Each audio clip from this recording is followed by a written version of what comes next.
Guys, magluluto tayo ng gulay. Gigisa ng gulay. Ayan guys, oh. Ulam namin.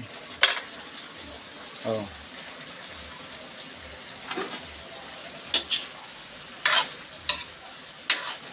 Kalabasa at saka beans. Yan guys. Maggulay tayo.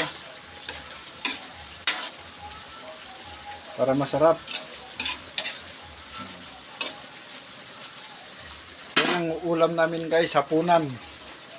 Gulay. Niluluto namin.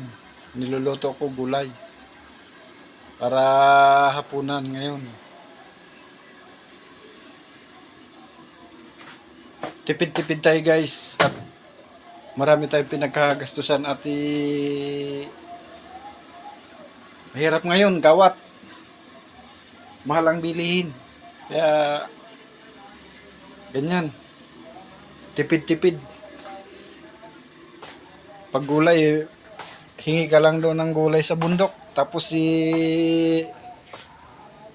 bili ka lang ng konting magic sarap o di may ulam ka na.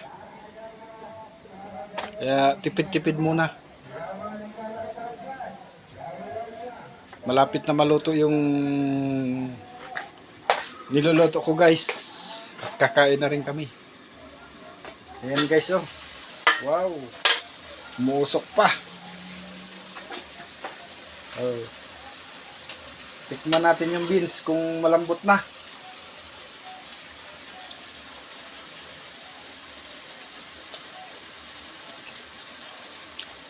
Pwede na guys.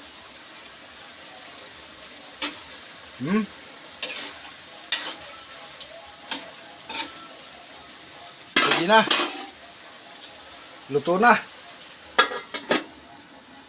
Hop, ya. Wala na, luto na. Ya, kakain na. Tinang, kain na kayo anak.